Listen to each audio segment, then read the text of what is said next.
Warner was like, "What? Why is Bud late? What is he doing around his Heelys down the county road?" Had to get a head start. What's up, guys? Welcome back to the Talkin Circles Podcast. Sorry you hadn't heard from us a couple of weeks. We all kind of got tied up and busy for a couple of weeks. Life. So Yeah. life. So we missed a week, but we're back. Got some pretty heavy stuff that I think we're going to get into today. That I think has not only affected all three of us, but millions of people across the country. Yeah, I would say not even just across this country. I'm talking whole world. Yeah. I mean, Big impact. huge impact. Man, let's start off with last night, dude. Was that? Let's start off on a good note. Yeah, was that not, dude? Like, I think I looked over and I'm like, dude, I'm trying not to cry. Yeah. Like, and you're in front of a lot of men. And you don't like men don't like to cry. 300 plus men. And we all know men don't like to cry in front of other men. Yeah. That's just us in general. Dude, that's touching. You want to share on that, Warner? Yeah, so to give you guys kind of a backstory, so our church once a year hosts a men's one night, is what it's called. Have all kinds of activities and food and Giveaways. You know, we're in Texas, so give away a few firearms, some bow and arrows. Give away a crossbow this year. Crossbow, a 30-30, and a 300 blackout. 300 blackout AR. So some pretty cool gifts. Lots of tools and All the kids won all the tools. Yeah, that's crazy, man. That was so funny, dude. Like and nuts. They're on the last Milwaukee tool thing. It's a Milwaukee chainsaw, and a little like 9-year-old kid runs up to grab it. No, man, that was powerful. You know, I've always stood pretty strong in my faith.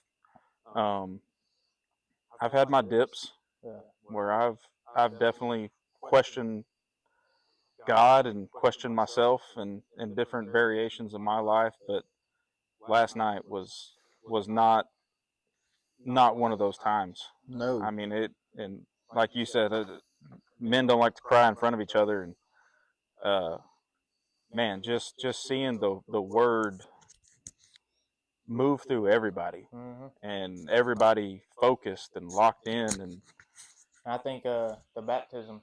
Oh, man, dude, that's what was at your church. I thought it was going to be for Sunday, and then Yeah. they came up, and then you saw those guys jump up, and I'm like, that's what you need So, right there. so little backstory is we're sitting there, and the speaker wasn't Keith Collins. Keith. Man, now I'm gonna feel bad. Anyways, the guest speaker, we'll link he's got a book for sale. We'll link you down in the comments. Yeah. He's a 10-year Marine veteran, been in ministry 37 years, Yeah. and talked anywhere anything from all his struggles with pornography. I mean, just getting on a stage as a man and laying all that out there, all your weaknesses and what you've been through is not easy. No, not easy, especially especially in a Christian environment, because we all know. I mean, we're all everyone on this earth is guilty of shaming people or judging people, no matter how perfect. We're never going to be Jesus. Absolutely. And he wrapped up his message, and Pastor Adam was just like, "Hey, I felt compelled to do something tonight, and I'm not crazy. I promise you, I'm not crazy, but I just wanted to invite anybody that wants to get baptized and give their full life to Christ tonight to come on up here." And it started off like 3 or 4 people, and then before you know it, it was, I think, 15 to 20 men. I'm talking any ages from 16 to, I think there was a 70-year-old in the clothes they showed up in. Work clothes, khakis, shoes, everything, got baptized. And dude, I'm getting emotional thinking about it. Like, it was very touching. That's a huge step. Yeah. That's a huge step. And was phenomenal. So. Well, and it made me happy being surrounded by men that I knew were on that same walk. Mm-hmm. Yeah. You know, we talked, before, and last year was fun, but the 3 of us weren't.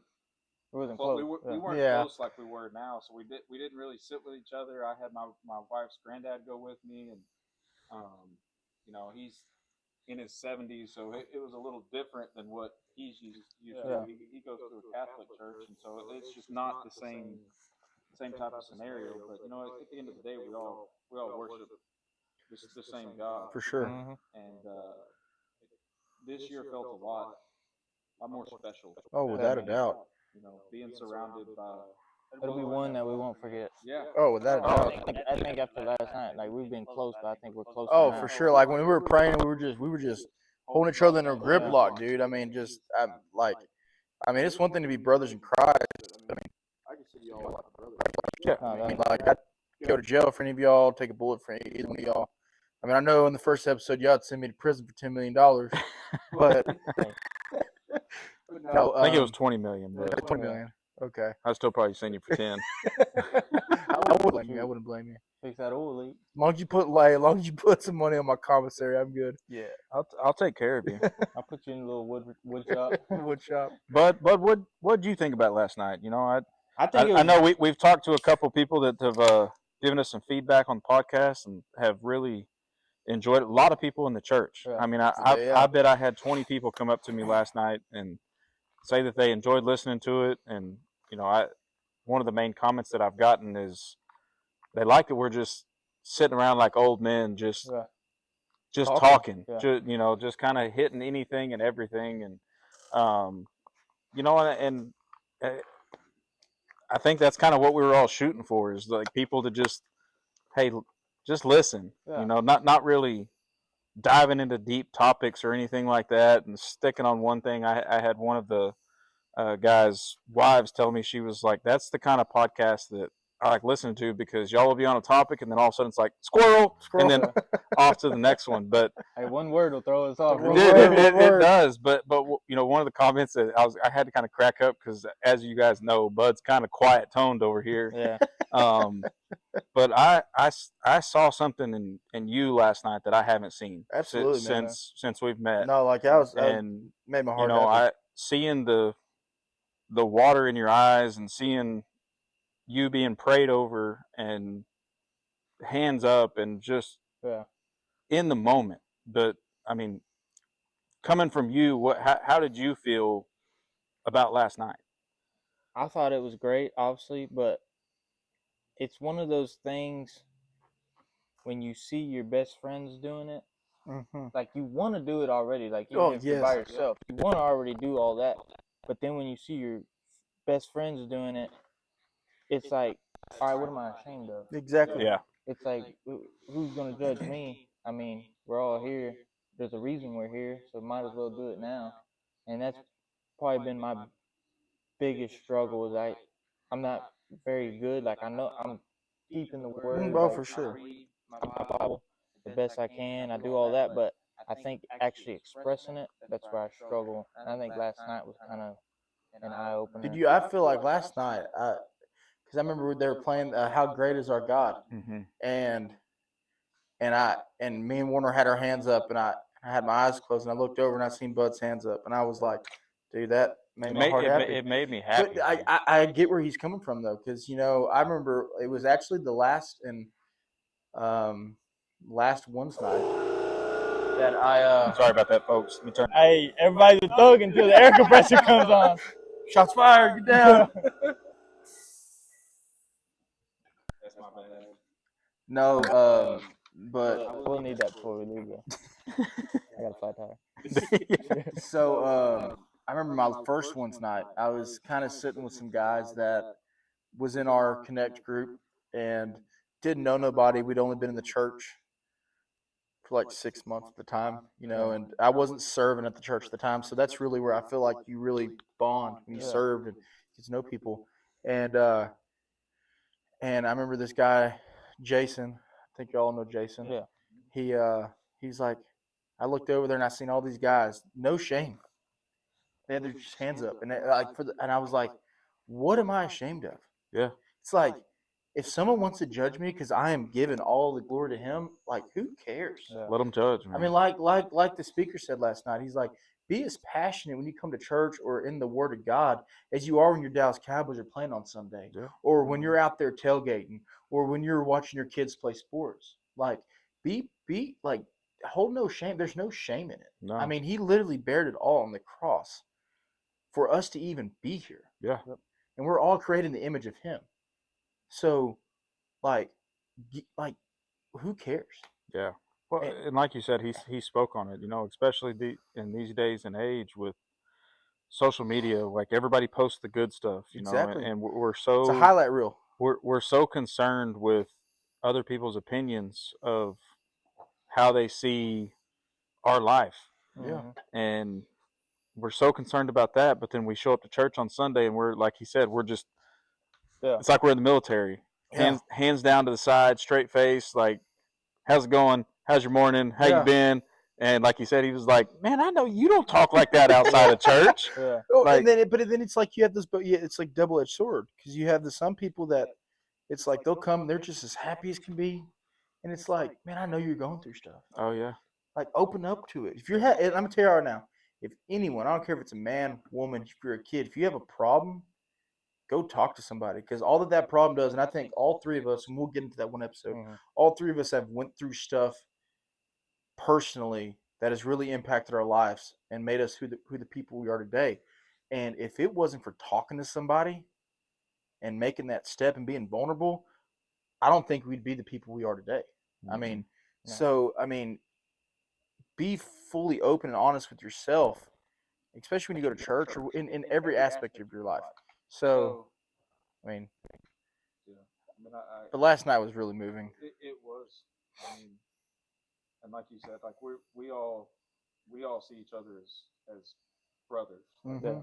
Not just brothers in Christ. I mean, that's a given, but just truly having each other's back and being able to talk to each other about personal problems that we're dealing with at home. And you always want to speak to your loved ones, your spouse, your parents, your girlfriend. But as us as men, I mean, we know that there's days that I don't even want your opinion on what I'm going through. I just need you to shut up and just let listen. me talk. And of course, I would say probably 90% of women would say the same thing. Oh, 100%. Yeah. They have a day at work, and it's like, I don't want you, because us men, we're always gonna have an answer. Yep. We're always gonna have a fix. Well, why did you do this? Yeah, Right? Well, I would. I just quit. Yeah. Well, you know what? I don't want you to. I just want you to listen. Yeah. But like that was a big thing with me and my wife. Is like for the longest time, she would come home from work and she had a bad day or something happened. I always thought she was asking, like, tell me this, want me to give her an answer. And like we finally kind of hit that point in our relationship where it's like I need 5 minutes, I need you to shut up, don't say anything. Like, I just need to get this off my chest. Yeah. Us men need that 100%. with each other. Like, 100%. We're supposed to be the breadwinners of the household. We have our duties that God has given us with our families, and it's one of those things where it's like us as men, like I can sit here and say it all day long, and every woman here is going to criticize me for it, and I don't even care. But like the shit that goes through our minds and that we deal with on a day-to-day basis, especially when we have families and mortgages and car payments and everything like that, the mental stress that men will put on themselves and no one even knows. And nobody knows. I saw that old cowboy that does the podcast. Oh yeah, I know who you're talking about. Yeah. He does the cooking stuff too. Yeah. Oh yes. So that guy. He said that there's 10,000 more things that goes through a man's mind, and it's like almost statistic wise that goes through a man's mind than a woman's mind each day, and nobody even knows. No. Well, I will say I do think that I'm gonna stick up for the women here for just a second, but sorry for putting you down. No. Put you down. No, I'm not sure. No, I'm not saying y'all were, but I do think it's important to realize, and that what's important to women and important to men, and what men worry about and what women worry about are completely two different things. Like a woman is worried about what outfit am I going to wear, or Bud might be the same way. Guys always got perfect swag on. I don't even know if swag's still a word, but I used it. Shout out to Soldier Boy. And but it's like, like me, us men, we could wear the same kind of jeans, and the same 10 shirts to work. Same Same outfit for our entire career, right? Same group of outfit. A woman can't do that. Like I've like, you know, I won't ever forget. I asked my wife one day. I was like, "Why do you women have so much clothes?" She's like, "Cause like we like men are one thing. Men can get away with it, but us women, we wear the same thing once, like to work. People are like, was that the only thing you got?" And I'm like, I never looked at it like that. But I think it's just how our brain is wired. And I do think, I will agree with you though, it's like a certain, especially in today's society, like I feel like men so bad want, and women too, the women want to be home with their kids to raise them, especially with how daycare and all, like the whole school system's going. I mean, they want to be there as they should. And, but it's like, and us as men want to give that to them because it's like if that's what they want and that's what we want too. But it's like in this world, it's just almost impossible nowadays. I mean, it's just like to live off one income. But it's like there's just so much stuff that goes through a man's head every day that no one even thinks about. And then on top of that, it's kind of like, have y'all seen those TikToks where it's like the man's all smiling and then he's sitting in the shower and he's just like this.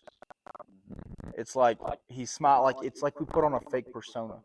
So it's like how to wrap all that up is talk to people. Find that person you can trust. It doesn't. I don't care what you're struggling with: pornography, alcohol. If you just had a bad day at work, if you're like whatever it is, family, talk to them because all of that stuff does is bottle up and bottle up and bottle up and bottle up and bottle up, and one day that cork just pops off. It's a wine bottle, man. It just pops off, and it's bottle. bad when it pops off. Yeah. And so, Well, and I think you touched on the addiction side of things. I mean, I think I can honestly say with 100% confidence that there's not a man on this planet that doesn't struggle with some type of addiction, I agree. whether it be pornography or alcohol or drugs or Cell phone. cell phone, Work. being on the social media, work. I mean, literally, there's so many things, and just like the Bible says, not to overindulge in things. Things in moderation are okay, but indulging in these things, it creates something in us men that the rest of the world, other than the men we see, don't understand. Like, I mean, it's just one of those things that, like, you, and like Landon said, you just got to talk about it. I mean, sure. I have a lot of childhood trauma, and when I was probably 24, 25, I mean, I was at my breaking point where, like, I was a piece of shit. Yeah. Like, full blown. Like, I think we've all been there. Man, I I got relationship problem. I don't even want to get in one. Yeah, but like, I mean, I talked to my wife terrible at the time. I was angry with my kids all the time. Like, it was always something that was in the background, and it's just like I had an old boss that told me, it's like, if you ever run into somebody that's like road raging with you, or you run into somebody in a store that's pops off, it's like there's something that's driving them to act for sure that way. There's always an underlying for sure. And I mean, it's once I realized that, my whole mindset changed. I'm like, we're all dealing with it. Yeah. And when that cork pops, we've got to let it pop. Like, there ain't no stopping it. Once it's there, it's there. No. But I think it's important though, and I had to take this because same thing. I mean, with stuff that I went through when I was a kid, and it's like you have so much anger built up in you, and what ends up happening, and it's so sad. You would treat the people at work, the people that don't mean nothing to you, not in a bad way, the nicest way possible. But you take the worst part of that out on the people you love the most that would do anything for you. I mean, I used to do it to my wife. I'm still guilty of it. I still pop off. I mean, I'm not perfect. I'm not a perfect husband. But, I mean, I think it's very important. If you wake up every day at work, when I answer the phone, someone says, "How's your day going?" I said, "My day's going great." You know what? There's a lot of people in this world that have a lot worse, bigger problems than I do, have a lot worse off. That kid with cancer at 6 years old, He's got a lot worse than me. My problems are minuscule. So be fortunate. I think it's very important that even if you're struggling with stuff, try to look at the positives. Because it's so easy to look at the negatives and everything, especially in this world. And I want to Today. say, I think it's good for every man, well, pretty much everybody to go through that breaking point. Absolutely. But make sure when you go through it and after it's all said and done, you learn something from it. 100%. Don't say, all right, I just broke, now I gotta bag it all back up. 100%. Yeah. I mean, there's no point in bagging it back up. It's gonna waste more time. Exactly. So I was I was actually speaking to my uncle the other day. My uncle's he's not a religious person. He believes in Jesus. I don't know that he prays much. He doesn't go to church. And we were talking about something, and I just got into it, and we were somehow we got on the topic of goat heads, like stickers. Mm-hmm. And it's like even something as small as walking barefoot and stepping on a goat head, and it's like your initial instinct is like, son of a bitch. Yeah. I am pissed.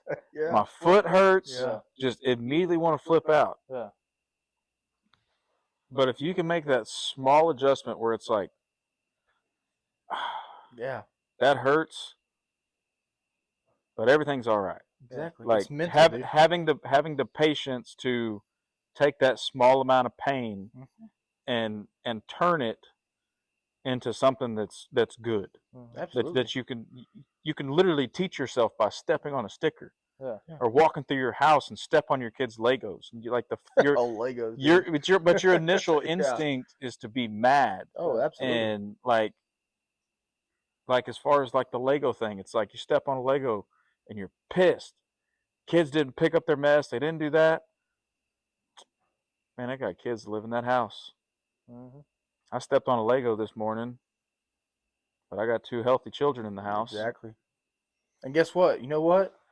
How I see a lot of stuff, what goes around comes back around. Mm-hmm. I'm sure as a kid, I left a Lego on the floor. Oh, yeah. You know what I mean? I So left it's like, something in there. yeah. So it's but I think it's very, I mean, I would try to make a joke out of everything, like something Yeah. like that. you got to, man. Find the funny and stuff. That's what I love about comedians.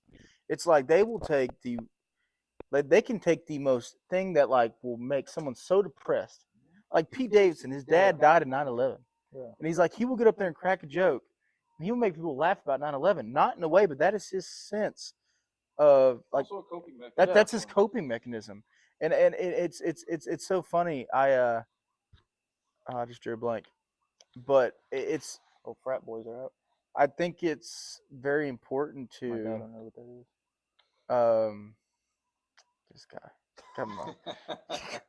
My fault. Thinking about my Fox Pro right now. Y'all can't hear it right now. But Yeah. there's probably about 15 or 20 coyotes in Yeah. the field across the street from us. But no, I think it's just very important especially if you're younger or if you're older. I mean, because my brother still to this day carries demons, and I had to tell him, listen, dude, like you're the only one that hasn't forgiven yourself, and until you forgive yourself, or until you accept that what God did to you in your life is a stepping stone for what He has planned for you, your life is gonna be miserable.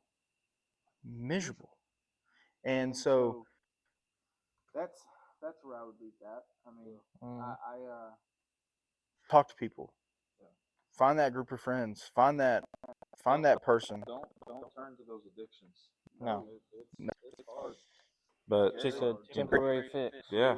Well, I mean, and it's just like, as you guys see on this podcast, like we sit around and have a few beers and we talk, and not that we are alcoholics, No.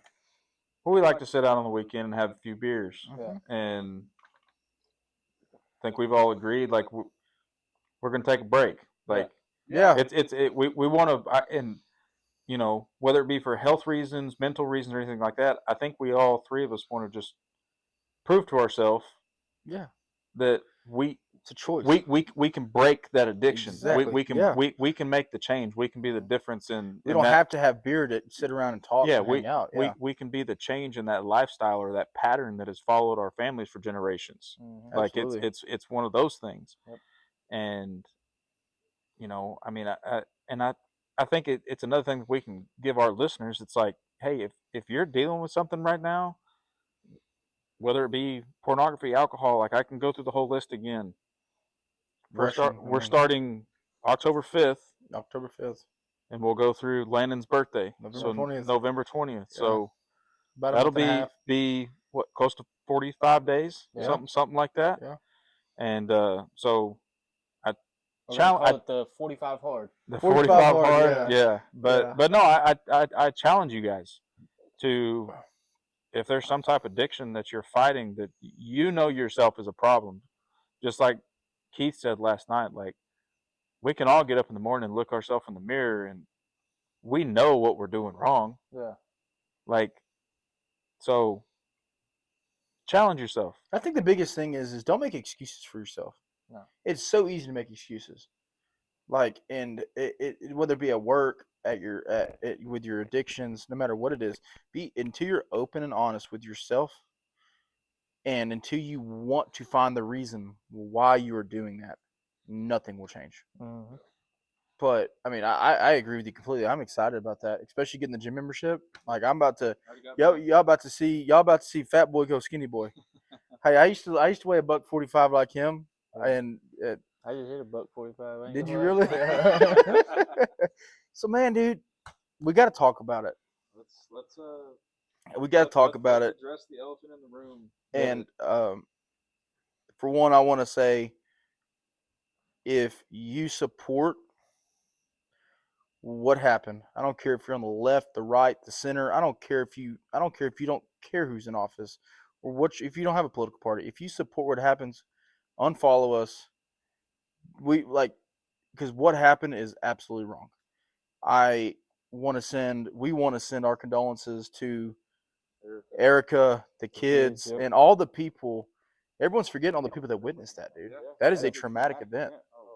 And even that's the crazy thing about social media. I don't think we've had something like that in America where it's like, since social media has I mean, it happened, and we were at work, and girl came up. She's like, "Hey, did you hear Charlie Kirk got shot?" So the first thing I do, pull up a computer, and then boom, get a video to my phone. Hey, man, look at this, and I'm like up close and personal. I'm like, whoa, okay. Within 6 minutes of it happening, it's all over. Everywhere. I was watching a video. Of it happening, and I wish it was a video that I hadn't seen. Absolutely. But that's like the crazy thing is I can watch all these videos about death and all that and see them, but then when you see that right there and you actually love that guy, and like it was almost like one of your friends died or family. Dude, it still doesn't feel real. No, and that's one of the things I hate about social media is like you're saying, we see it so much that we see that happen, and we're like numb to it. We're so desensitized to this man just lost his life. All three of us here are pretty decent with firearms. Like when we saw that video, we knew immediately. There was no he's on his way to the hospital, he's stable. Like the second I see him get hit, I said he met his Lord and Savior. Yeah, I mean he didn't feel anything. It was that fast. And I saw a thing. This pastor was talking about it. Everybody knows what Charlie Kirk was about. Yeah, religion, absolutely. all that, and he said that it wasn't a coincidence that bullet hit his neck and his vocal cords. Yeah. It went straight to the source. Hey, I think you're probably talking about the one that I shared where he was saying that Charlie wasn't murdered, he was martyred. And I wholeheartedly believe that 100%. And like I told you guys before we got started here tonight, there's two things that I try not to speak about in public, and it's religion and politics. Absolutely. Because those two subjects will either go very well in a conversation or it will go very south very fast. Yeah. And I hate to even try to combine those two, but that's what this was. Absolutely. Whether you want to see it from the political side, that he was a conservative and he supported our president and stood for what Trump stands for, or it be the complete opposite of he's a Christian. Yeah. People didn't like his opinions on abortion and things like that, and being pro-life. And I can't say that I agreed with everything that he debated, but my favorite thing about it was no matter what conversation, no matter the topic, you never saw him Interrupt. get flustered. Yep. Or down anybody. You never saw him put anybody down. Yeah. He never completely, I see all the people talking about him being racist. While I can listen to it and I can understand where somebody might take it out of context of him being racist, Charlie was not that. No. Not in the slightest bit. Yeah. Well, I think it's very important, and if you're younger, because I think we're all fortunate enough, and I think this is what the biggest problem is today. Is I remember like when our parents were growing up, you didn't ask somebody who they voted for. You didn't talk about politics. No. And it was, at the end of the day, if you're a Democrat, I respect you. That's what our forefathers died. And that is what makes America great. Yeah. Is you can vote who you want to vote for. You can do whatever you want to do. But the second he was killed for having an open conversation with people, he was giving people a platform for open debate. No matter where you No matter where you stood. And he would listen to you. He wouldn't interrupt you. He'd give you 15 minutes. He was the one to be always getting interrupted. He would just say, prove me wrong. Yeah. I will hear you out. Yeah. But the second that we quit listening, we quit trying to understand where someone is coming from, that's when we fall as humans and America. Sorry. No, I And that agree. is the problem nowadays. It makes me so sick. If our grandparents or the people that died on the beaches of Normandy and all that, or if they were to see what this country's come to, they'd be sick to their stomach. Mhm. The fact of we can't even have an open discussion and disagree. It is okay to disagree. Yep. That is how you grow. Yeah. And I cannot stress it enough, dude. And it breaks my heart, dude. Well, I mean, you voiced to us in our group message multiple times over a very short period of time just how pissed you were. I was mad. And I'll be honest with you, I was kind of lost in the situation of I was mad, I was sad, I was confused, Mm-hmm. and I know it affected you guys, but and I talked to my wife about this, like it has hit me so hard in my chest. Yeah.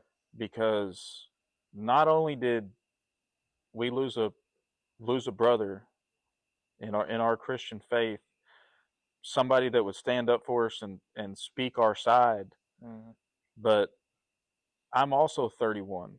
Yeah. I also have 2 children and a wife. And I mean, it makes me emotional now just talking about it. I physically can't even imagine my wife being in Erica's situation of having to see your husband's face plastered just everywhere, and the negative comments and the videos that just they'll be reposted for the rest of our life. Mm-hmm. Nothing gets erased from the internet. No. It's there. Yep. And it'll never go away. Mm-hmm. And I can only hope and pray that his children never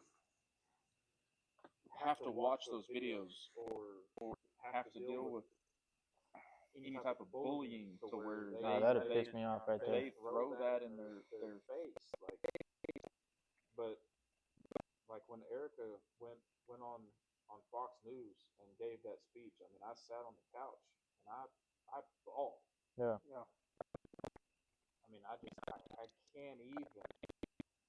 Seriously, my mind has been sick for a long time from just the things that I've seen. I can't even paint that picture in my mind of what she's dealing with. Nope. And I think I do want to say this. I think it really inspired a lot of people Oh, to be more. It really hit me too to be more. Like if I meet somebody new, I just want to ask them, "Hey, you know Jesus?"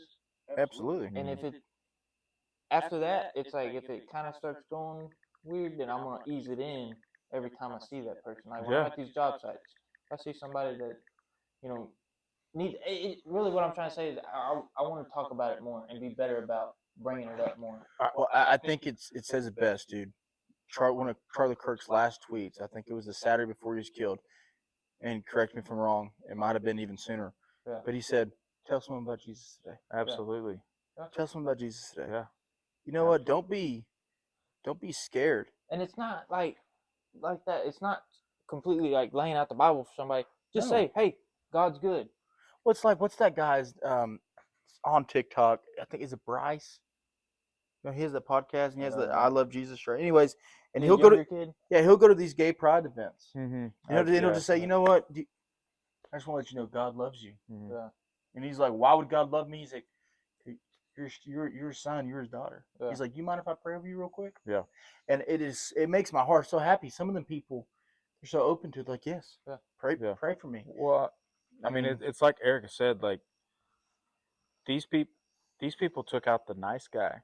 Yeah. Like they have no idea what they've Started. awoken. I think Like that's and like I 1.2 said earlier. million new Turning Point members Yeah. on the And college campus. That's crazy. they, like I said earlier, like the two things that I've always avoided of trying to speak about in public is politics and religion. And like you said, like after that, like I've sat on my couch thinking, dude, I want to go talk to everybody. It's Absolutely. like it was like a given. Like, I seriously, we all serve a lot in our church, but I'm like, Do we really serve the Lord though? but yeah. And I'm like, dude, that's like, what you really gotta think. is like this awakening in me. I'm like, we already do a lot, but I'm like, am I called for more? Mhm. Like, absolutely.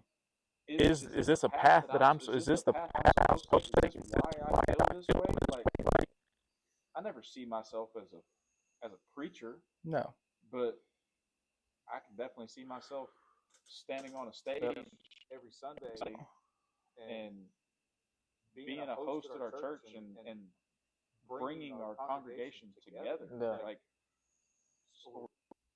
seeing somebody running into somebody and asking them, "Do you know Jesus?" Yeah. Like you said, not like here's everything.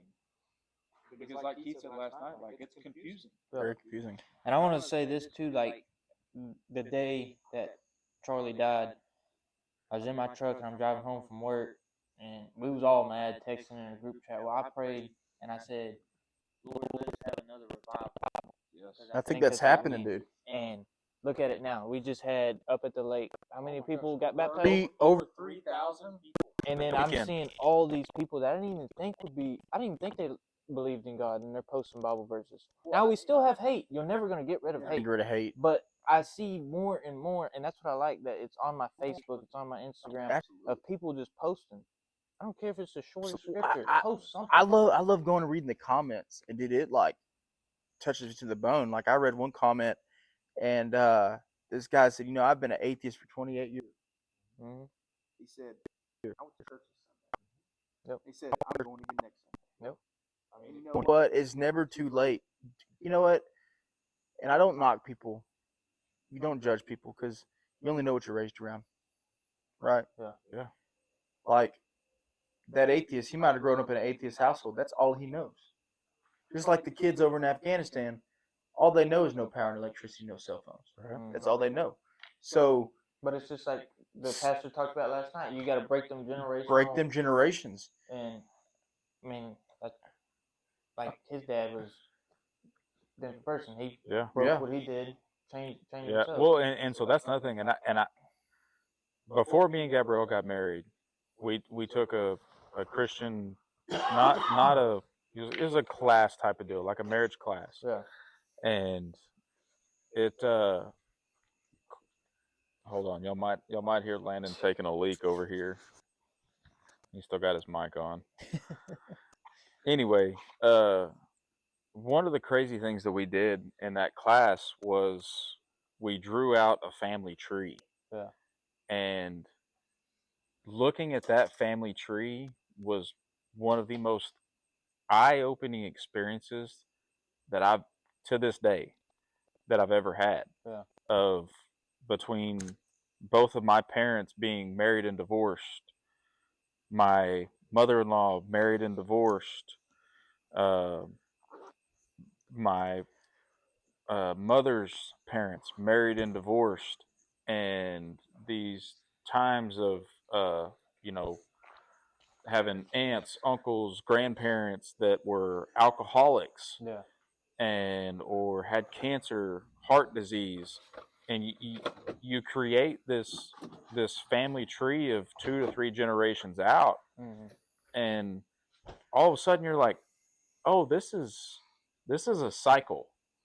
Like, Yeah.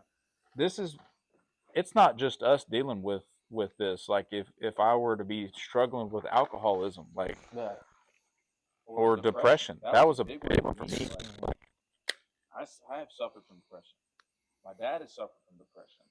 His dad suffered from depression. Like, Yeah. it is a full circle moment.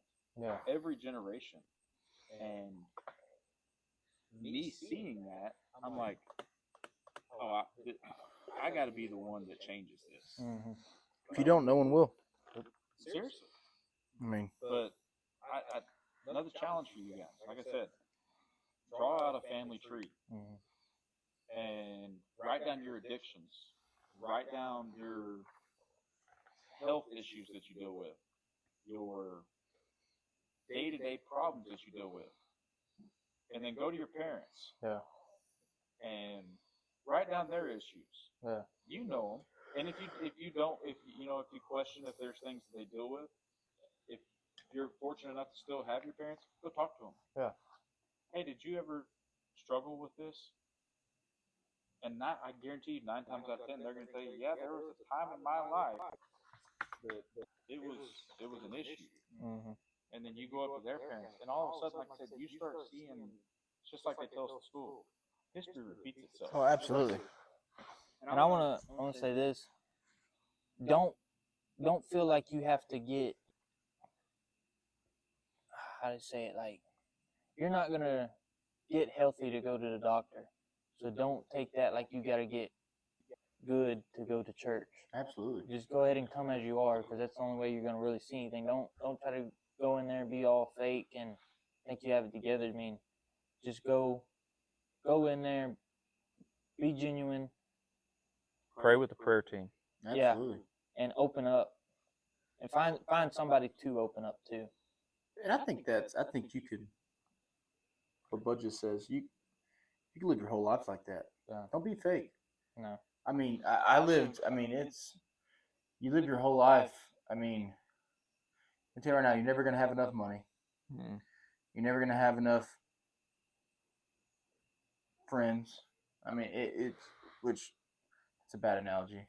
Friends. No, it's not. But he will provide. He will provide, and I think it's so important that you can put on that fake persona, and not everyone sees through it, but there are certain people, they see through it. They're gonna call you on it too. And they like I can see, like, there's just, especially when you're around someone a lot, even if it's just one day a week, and you've seen them, you've seen them come, and when they're happy, Yeah. and everything's going great, and then you can see them come in and they're acting happy, it's an act, and people see it.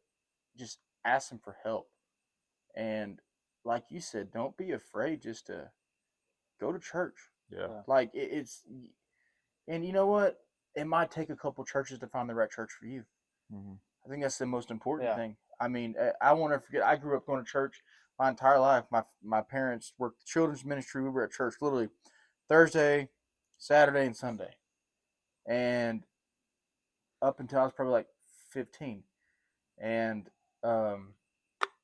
my wife, kind of grew up going to church, but didn't grow up, as much as me in church. And I won't forget, we had tried a couple churches, and I was just kind of done.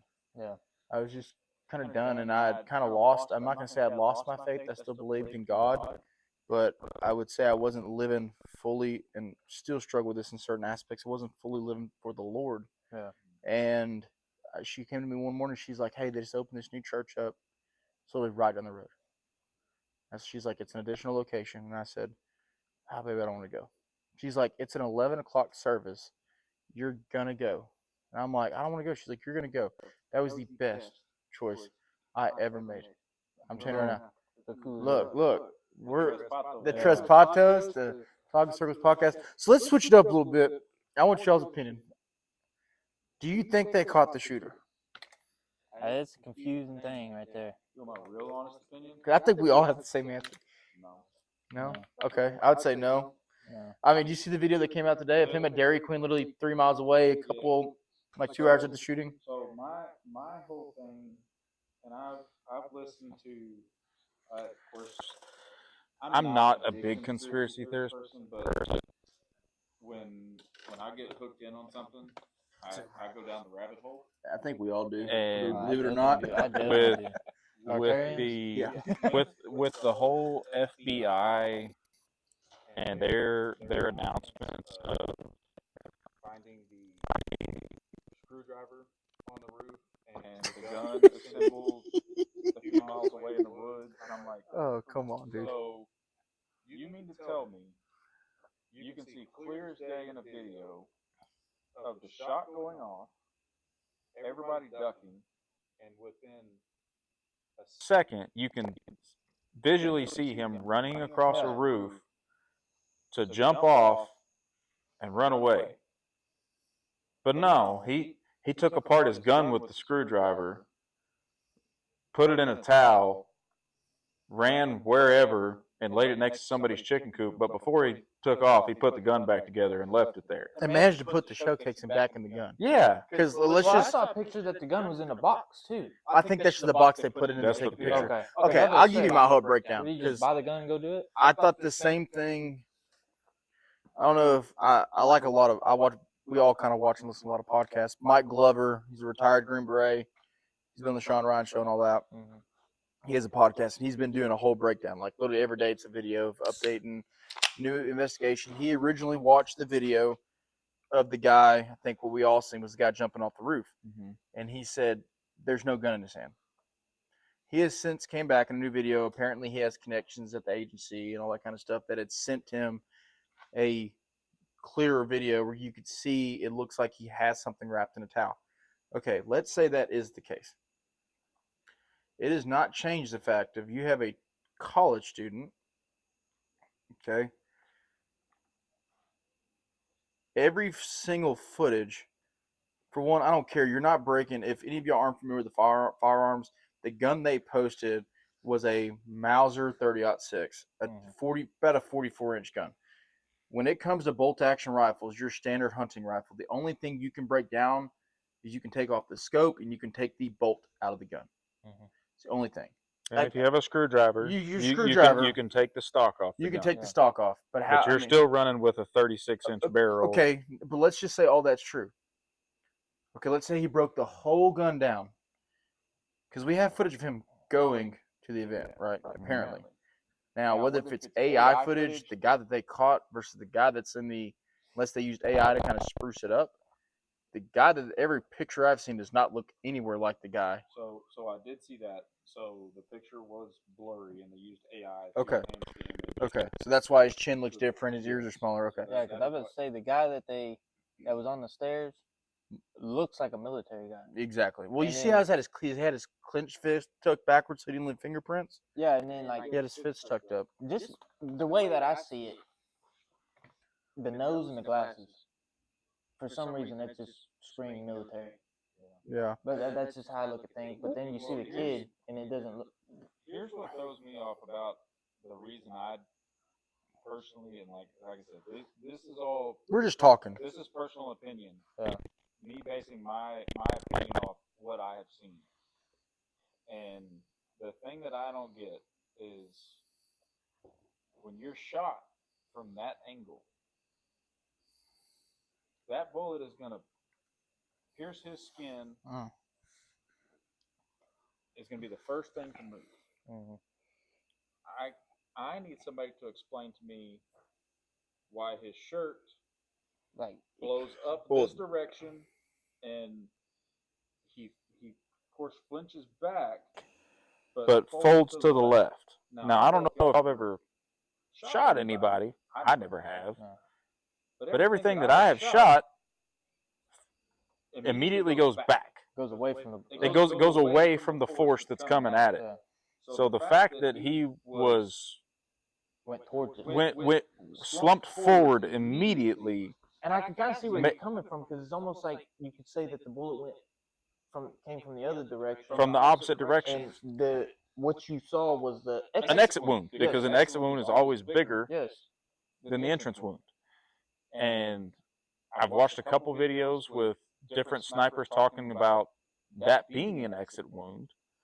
And then, of course, you have your clickbait people that I go down those rabbit holes and kind of break it down myself. But there's a few videos out there where it looks like you see muzzle fire coming out of an area that would be back to his right. Yeah.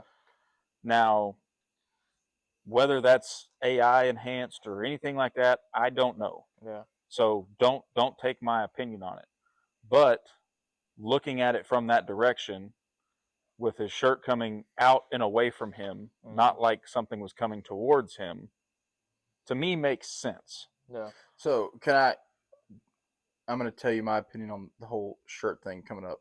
And was my opinion from the get-go. Like I said, I've watched, Mike Glover touched on it, a couple other special operators and CI contractors touched on it. So if you think about it, if the bullet's coming down a trajectory, we all know when something goes past at a certain speed, it creates a draft, right? So when that bullet comes in, when that bullet's going so fast, you figure literally that shot was fired and it hit him. Like, I mean, just so y'all know, y'all heard the shot once he got hit. So, that's when you heard the snap. So that bullet is firing so fast. I forget what a 30 cal. So, I mean, for example, 30-06, you have a 30 cal, and then 06 is the year it came out. The 30-06 caliber came out in 1906. So that's where the 06 comes from. But the 30, it's a 30 caliber bullet. So when it's going that fast, when that bullet goes, it's going to the pressure's going to want to draw the shirt up. Does that make sense? Y'all kind of see where I'm coming from? So, I mean, that's my take point. Speed of sound. Speed of sound. My thing is, on the whole thing, we'll never really know. We won't. We won't. That's one thing I hate about any of these major events. I don't trust the government anyways. I don't trust the government. But what was I telling you before? Well, I'm gonna say get rid of all the governments. Let's go back to cowboy times. We'll handle it ourselves. If you don't give me my money when we're gambling, Timu Wide Earp. TV Wide Earp. Doc Holiday. No, but what blows my mind, it doesn't matter where he shot from. Now, I'm not trying to fixate on this, but I've wanted to talk about this so much. When you shoot something, even if it was a 5.56 round, okay, and a neck like that, the neck is not a very muscular. I mean, there's muscles there, but it's not like if you get shot in the arm or the chest and all that. I feel like he probably would have made it if it was more lower. The exit, I don't know. That right there, because you got to think. Like on The chest, absolutely. There's definitely a better chance. The first video I saw looked like he got hit in the Chest. Like he would have folded like that. Yeah. And so I thought, man, it's not good, but a shot like that is survivable. Yeah. And then I saw the next clip where he got actually hit in the neck, and I was like, oh, no, that's it. I mean, he lost a liter of blood in literally a matter of 2 seconds. So I did see a surgeon, and they said, because he kind of went on the whole of how people were saying he fell, and if you notice how he automatically clenched up, that is the body's fight or flight. Mm-hmm. Like when you have a massive nerve damage, trauma event, the brain automatically clenches up, and that's why he said you automatically seen him clench forward, and then he fell, and he said the reason being is he might have been leaning on a little bit on one side of the chair, yada yada yada. What I don't get though is where's the exit wound? Yeah, because I'm telling you right now, an exit wound from a 30-06 is a massive hole. A big hole, especially on a human being on the neck. Dude, the exit wound should have at least been. It should have nearly like that, decapitated him. Yeah, I mean So I don't know. My biggest thing is like Bud said, we'll never know. No. I think it's one of those things. It's sad. I think my prayers go out to Erica, Yeah, absolutely. all the people that were there, and like I said, biggest take back from this is it's okay to have a difference of opinion. Let me tell you right now, the oldest saying in the round: opinions are like assholes. We all have them. We all have a right to think what we want to think. So don't knock somebody just because you won't. You won't do it. Don't knock somebody for speaking openly about their opinion. Yeah. I mean, and that's literally, it's like all that guy could have done is, if he had a disagreement, go down there and debate him. Yeah. Absolutely. But instead, you decided to take an innocent man's life in cold blood. Yeah. And now look where you're at. Yeah. Well, like you said, all of us here, our families will all be praying for Erica and the children. Everybody affected by it. But before we close out this evening, as most of you can see, I'm covered in tattoos. And a verse that has always helped me through my life is Psalms 18:2 and 3. It says, "The Lord is my rock, my fortress, and my deliverer. God is my rock in whom I take refuge. He is my shield and the horn of my salvation. I call to the Lord who is worthy of praise, and I am saved from my enemies." I hope that verse touches y'all like it has me throughout my lifetime, and know that no matter the situation, you are going to be saved from your enemies in this lifetime and the short time that we have here on earth. But I know I've been challenging everybody tonight. Like I've got another challenge for y'all, because even myself as a Christian, I don't get into the Bible as much as I should. But Erica Kirk has a website called Bible in 365, and I'm going to challenge all of our youth kids to this upcoming week, and I'm probably going to challenge more and more people every time I see them. Yeah. To go to that website, BibleIn365.com, sign up, and support the Kirk family. They will send you a verse every day and break it down. It takes about 7 to 10 minutes to get through, and helps you read the Bible in an entire year. Mm-hmm. And I think at this point in time, with our country where it's at, And not knowing if it's revival time or not, Yeah. whether it'll happen in our lifetime or not, prepare yourself. Mm-hmm. Take the time to prepare yourself for that day, and just love people. I mean, treat people with respect. We all have our days where we're tired, or we're burnt out, or something happened at work, something happened at home. Just treat people good. Yeah. I mean, it goes back to, what would Jesus do? What would Jesus do? I mean, one of the best verses, or one of the best phrases, and you said that, Warner, and I feel compelled to share my favorite verse, if you don't mind. Go ahead. I mean, and I encourage you, find that verse. That, I mean, I won't ever forget when I heard this verse, I was taken back, and sad part is I don't know off the top of my head, but it's I mean, I can't even pronounce the book. Escalades. Ecclesiastes. Ecclesiastes. Say it Don't again. judge me. This guy, Ecclesiastes. But it pretty much just says, I'm gonna kind of sum it up, and then I'll speak the real verse next podcast. But don't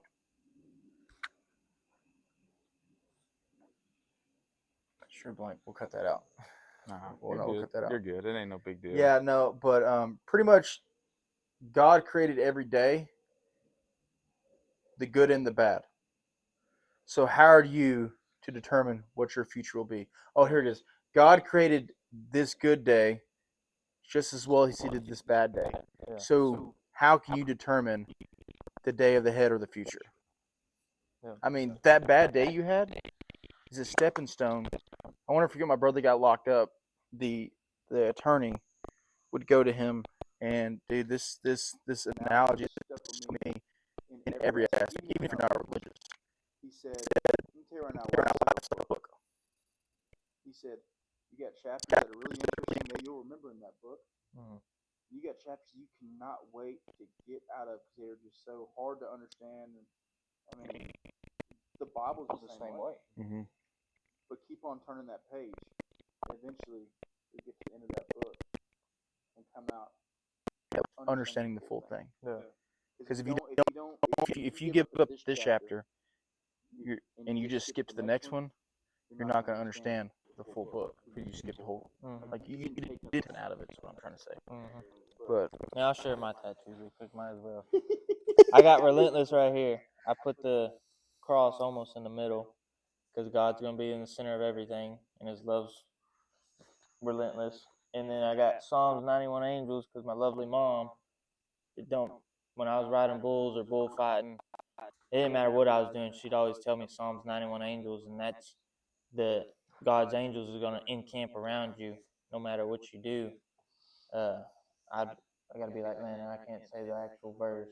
Not right now. I'm a little tired. yeah, But anyways, find a verse that sticks out with you, like Landon Warner said. it'll change your life. Yeah. Yep.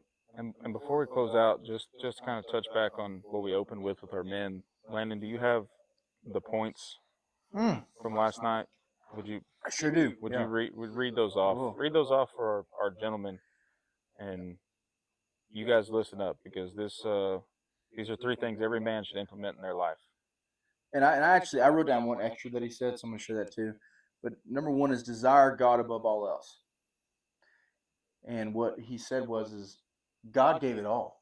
Mm-hmm. So why can't, and we kind of touched about that, like desire God as much as you did them Cowboys on Sunday when they play. Or whoever your sports team is. Be quick to repent. I think we're all kind of guilty of it. Oh, I'll answer for that when I get to the pearly gates. Yeah.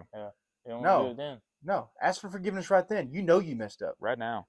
Do it right now. You already know you messed up. You already know you're in the wrong. So just ask for forgiveness. Don't wait until it's too late. No. And seeking God's, most important, I think, is seeking God's will and not your own.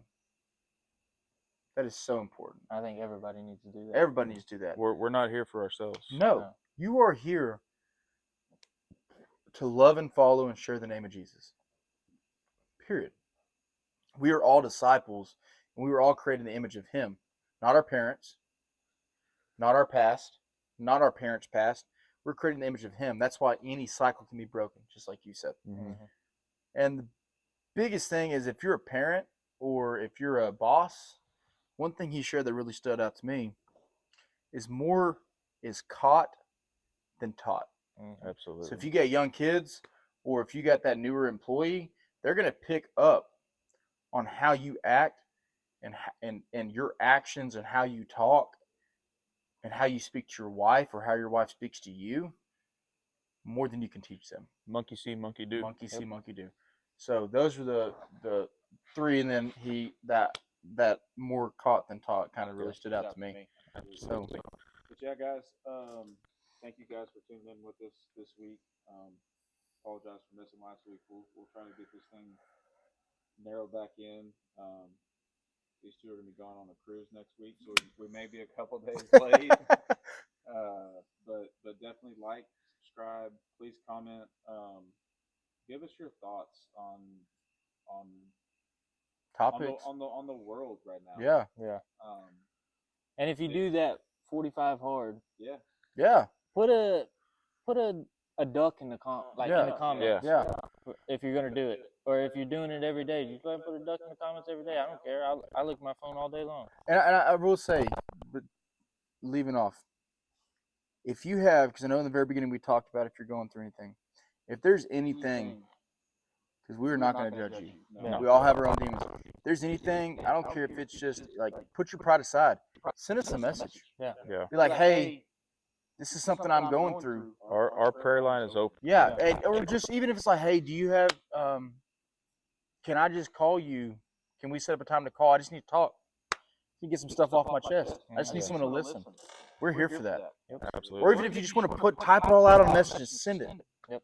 Do it. Get it off your chest. We're not going to judge you. We're here for that. Yeah. So, like I said, shoot us an email. Talkin Circles, talkincirclespod@gmail.com. Of course, Talkin Circles Pod on all of our socials. Yep. Yeah, I mean, just keep tuning in, guys. I mean, this is just the beginning.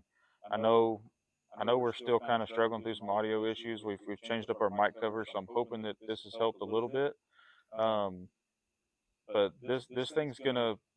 I've got a really good feeling this thing's gonna start snowballing. For sure. And I think last night had a lot to do with it too. Oh, absolutely. I think the compassion that I felt being in that church last night, and because what I tell you in the truck when we was at the gas station, I was like, I want to talk about God now. yeah, he did. Dude, He's I like, love it. I he's love like, it. man, he's like, I know we've kind of got into stuff. He's like, but I feel like we haven't talked about him much. Like we've kind of hinted at it here and there, and I was like, dude, I agree. Like I'm with you.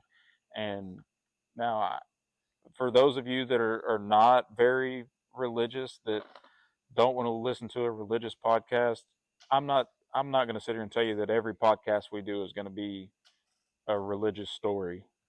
Like we like to cut up, we like to have a good time, but that doesn't take away the fact that we know who we're here for. Yeah, Absolutely. And where we're going.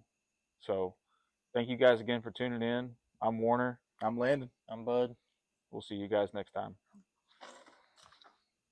Dude, I think that went really well. Yeah. I mean, it all just kind of flowed.